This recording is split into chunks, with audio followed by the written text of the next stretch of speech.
Hello मेरे प्यारे दोस्तों, आप सभी का स्वागत है आज की इस नए वीडियो में। मेरे प्यारे दोस्तों, हम लोग एंशियंट हिस्ट्री की श्रृंखला में सिंधु घाटी सभ्यता की शुरुआत किए थे पिछले वीडियो में, और हमने उसकी बेसिक बेसिक चीजें भी जान ली थी। आज के इस वीडियो में ये बहुत ही महत्वपूर्ण वीडियो होने वाला है, क्योंकि जितने भी ऑब्जेक्टिव बनते हैं सिंधु घाटी चैप्टर से वो सारे ही इस वीडियो में हम लोग कवर कर रहे होंगे और लास्ट तक बहुत सारी चीजें कवर कर चुके होंगे।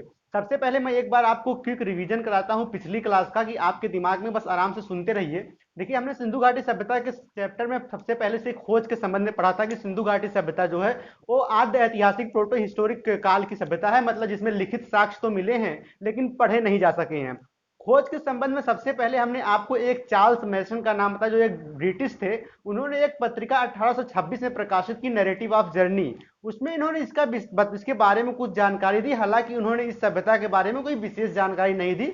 लेकिन नैरेटिव ऑफ जर्नी जो पत्रिका है वो थोड़ी सी महत्वपूर्ण है एग्जाम के पॉइंट ऑफ व्यू से। उसके बाद 1856 में बर्टन बंधु आते हैं, जो लाहौर से कराची के बीच जो सड़क रेलवे का काम चल रहा था, और रेलवे के काम में उन्होंने ईट को अपने यूज में लिया। लेकिन उन्होंने उन लोगों ने भी इसका कोई विशेष योगदान इसकी खोज में नहीं दिया। अलेक्जेंडर कनिंघम इसके बाद आते हैं, और ये भी इसी तरह से कोई बहुत महत्वपूर्ण योगदान नहीं देते हैं। लेकिन 1921 में सर जॉन मार्शल, जो उस समय पुरातात्विक विज्ञान के हेड थे, मतलब जो पुरातात्विक विभाग होता है खुदाई वाला उसके हेड थे, उनके उनके मतलब निर्देशन में दयाराम साहनी ने 1921 ईस्वी में हड़प्पा की, और 1922 ईस्वी में राखल दास बनर्जी ने मोहनजोदड़ो की खोज की। मेरे प्यारे दोस्तों, 1921 में दयाराम साहनी ने जब हड़प्पा की खोज की तो इसी के नाम पे इस सभ्यता का नाम, सिंधु घाटी सभ्यता का नाम हड़प्पा सभ्यता भी कहा, हड़प्पा सभ्यता पड़ा। आपको ध्यान ये रखना है कि आपके अगर एग्जाम में प्रश्न पूछता है कि सिंधु घाटी सभ्यता का सबसे सुटेबल नाम क्या है, अगर उसमें सिंधु घाटी की सभ्यता और हड़प्पा सभ्यता भी देता है तो आपको हड़प्पा सभ्यता ही चूज करना होगा, क्योंकि सबसे पहला खोजा गया स्थल हड़प्पा था और उसके नाम पे इसका नाम हड़प्पा सभ्यता दिया गया।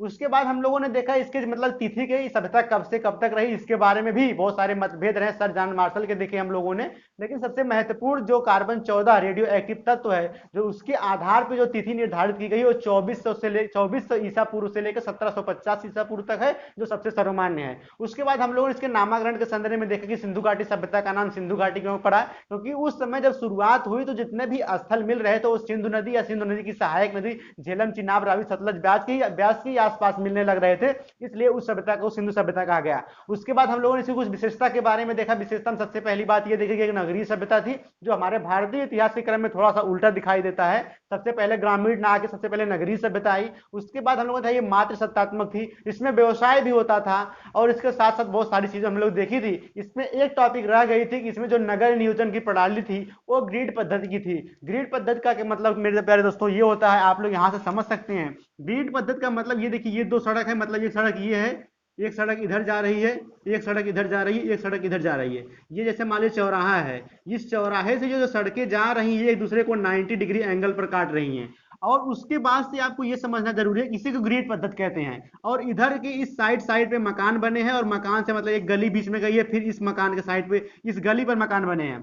लेकिन कोई भी जितने भी मकान बने थे, जितने भी घर बने थे, जितने भी भवन बने थे, उसमें किसी का भी जो जो दरवाजा था, जो द्वार था, वो मुख्य सड़क पर ना खुल के पीछे की तरफ खुलता था, या इस सहायक जो होती थी उस पर खुलता था। लेकिन लोथल एक ऐसा शहर था, सिंधु घाटी सभ्यता का एक लोथल एक ऐसा शहर है जिसमें जो सड़क जो मतलब भवन के दरवाजे होते हैं ये मुख्य सड़क की तरफ खुलते थे। ये बात आपको याद रखना है कि लोथल एकमात्र ऐसा शहर है सिंधु घाटी सभ्यता का जिसमें जिसमें जो है दरवाजा मुख्य शहर की तरफ खुलता था, और ये ग्रिड पद्धति है। तो उन्होंने नगर नियोजन के लिए ग्रिड पद्धति अपनाई। ग्रिड पद्धति का मतलब सड़कें दूसरे को 90 डिग्री एंगल पे काटती, एक चौराहा होता है और यहाँ से सड़कें निकल के जाती हैं, दरवाजा मुख्य द्वार पर ना खुल के पीछे की तरफ खुलता था। लेकिन लोथल एक ऐसा शहर हुआ जो मेन मतलब मुख्य सड़क पर उसका दरवाजा खुलता था। इस क्रम में मेरे प्यारे दोस्तों, अब आज की इस वीडियो की शुरुआत हम लोग कर रहे हैं। सबसे महत्वपूर्ण चीजें ये हैं कि जो सबसे महत्वपूर्ण चीज, जो सबसे ज्यादा प्रश्न बनते हैं, जो सबसे महत्वपूर्ण बिंदु है इस सिंधु घाटी चैप्टर का, सिंधु घाटी सभ्यता की चैप्टर का, कि कौन से स्थल कहाँ पे मिले, किस नदी के किनारे हैं, और उनसे कौन कौन से हमें सामान प्राप्त हुए, कौन कौन से साक्ष्य प्राप्त हुए। सबसे महत्वपूर्ण प्रश्न यही बनता है। तो आइए हम लोग कवर करते हैं कि कौन सा स्थल सिंधु घाटी सभ्यता का किस राज्य में है।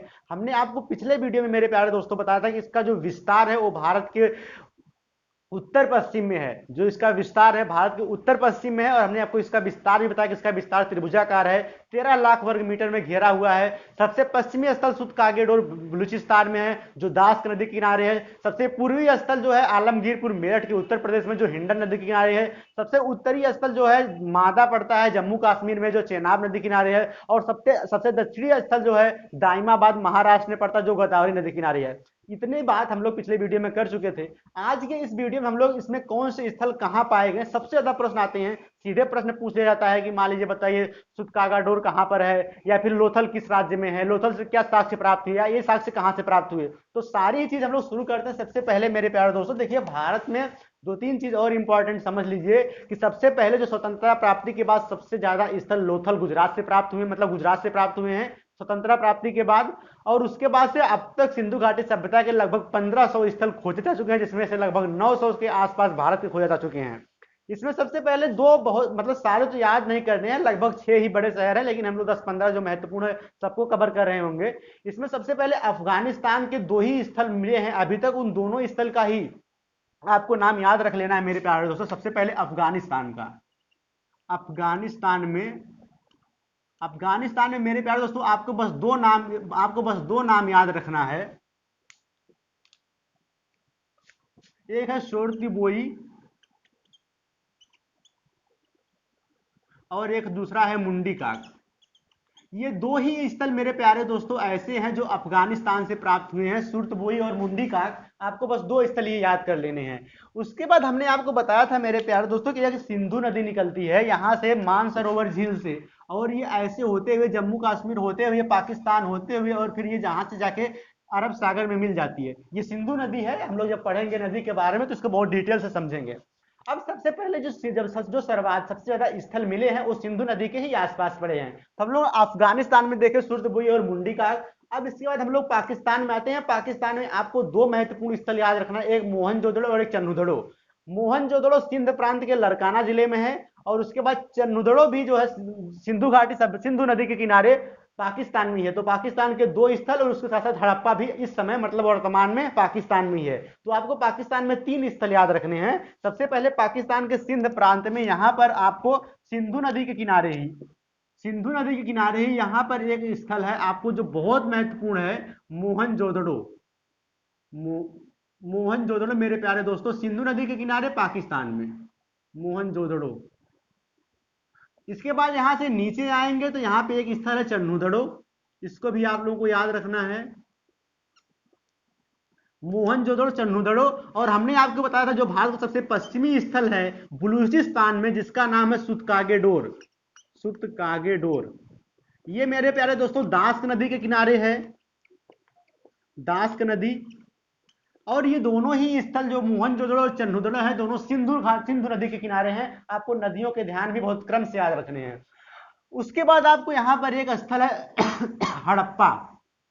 हड़प्पा के क्रम में आपको याद रखना है मेरे प्यारे दोस्तों, बहुत ज्यादा कंफ्यूजन होता है, आपको भी कंफ्यूज होंगे। पूछेगा हड़प्पा स्थल किस नदी के किनारे है, तो 99% लोग सिंधु नदी के किनारे मार के आएंगे, क्योंकि हड़प्पा में सबको यही याद है सिंधु घाटी सभ्यता है तो सिंधु नदी के किनारे है। लेकिन आपको याद रखना है कि हड़प्पा सभ्यता रावी नदी के किनारे है। मेरे प्यारे दोस्तों आपको याद रखना है कि पाकिस्तान में ये स्थल है रावी नदी के किनारे है, हड़प्पा स्थल रावी नदी के किनारे।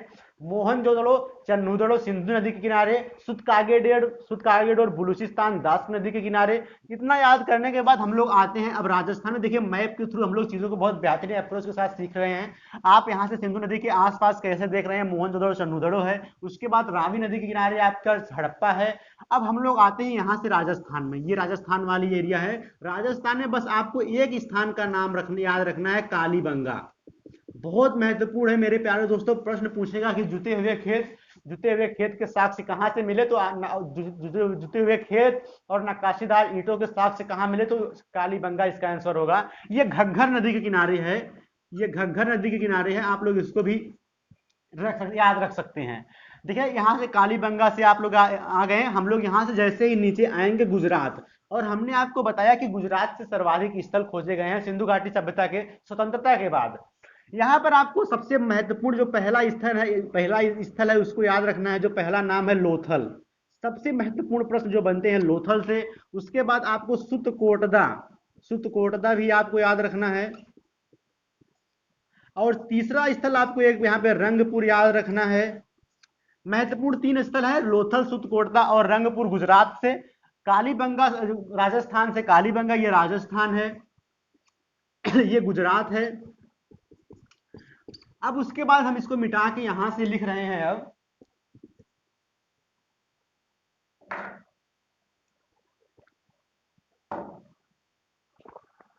अब मेरे प्यारे दोस्तों हम लोग यहां से आते हैं हरियाणा में। हरियाणा में आपको याद रखना है, यहां से हरियाणा में आपको याद रखना है सबसे पहले राखीगढ़ी, उसके बाद बनावली, और एक स्थल है भगवानपुर। आप इसको भी याद रख सकते हैं, लेकिन राखीगढ़ी और बनावली दो महत्वपूर्ण स्थल हैं। आप इसको याद भी कर सकते हैं कि हरियाणा में जाकर राखी बनवा ली, तो हरियाणा में जाकर राखीगढ़ी और बनावली, और यहाँ पे भगवानपुर है तो भगवान का नाम लेकर राखी बंधवा ली। हरियाणा में जाकर भगवान का नाम लेकर राखी बनवा ली, तो राखीगढ़ी, बनावली और भगवानपुर तीनों ही स्थल हरियाणा में हैं। उसके बाद हम लोग जैसे ही नीचे आएंगे यहाँ पे महाराष्ट्र में, तो महाराष्ट्र में हमने आपको बताया था कि यहाँ पे एक स्थल है, यहाँ पे एक दाइमाबाद पड़ता है, दाइमाबाद। और यहाँ पर आपका जो सबसे दक्षिणी स्थल है महाराष्ट्र में पड़ता है। और हमने आपको यहाँ बताया था कि मेरठ में यहाँ पे एक स्थल है जो आलमगीरपुर में पड़ता है, यूपी में, हिंडन नदी के किनारे। आप इसको यहां से याद रख सकते हैं। और उसके बाद यहाँ पे हमने एक जगह बताई थी मांदा। ये मांदा जो मेरे प्यारे दोस्तों है, ये जम्मू कश्मीर में है और ये चिनाब नदी के किनारे है। मेरे प्यारे दोस्तों ये तो स्थल, कौन महत्वपूर्ण स्थल कहाँ पे हैं, किस नदी के किनारे हैं, हमने ये सारी चीजें देखी। याद करते हैं, गुजरात में लोथल, सुतकोटदा, रंगपुर, हरियाणा में राखीगढ़ी, बनावली, भगवानपुर, राजस्थान में कालीबंगा, जम्मू कश्मीर में मांदा, और उसके बाद महाराष्ट्र के दाइमाबाद जिले में अखनूर, और उसके बाद हिंडन नदी किनारे मेरठ जिले में आलमगीरपुर में एक स्थल है। अभी हम आपको बता देंगे, अभी इस समय हमारे दिमाग में क्लिक नहीं कर रहा है। ये सारे महत्वपूर्ण स्थल हैं, लेकिन जो सबसे ज्यादा प्रश्न पूछे जाते हैं ये इन स्थल से डायरेक्ट ना पूछे जा करके उनमें कौन से साक्ष्य मिले थे उनसे पूछे जाते हैं। तो अब हम लोग एक सीरीज बनाएंगे और कौन सी चीज कहां से प्राप्त हुई वो सारे ही एक चार्ट के थ्रू याद कर लेंगे। तो बस एक सेकेंड वेट करिए।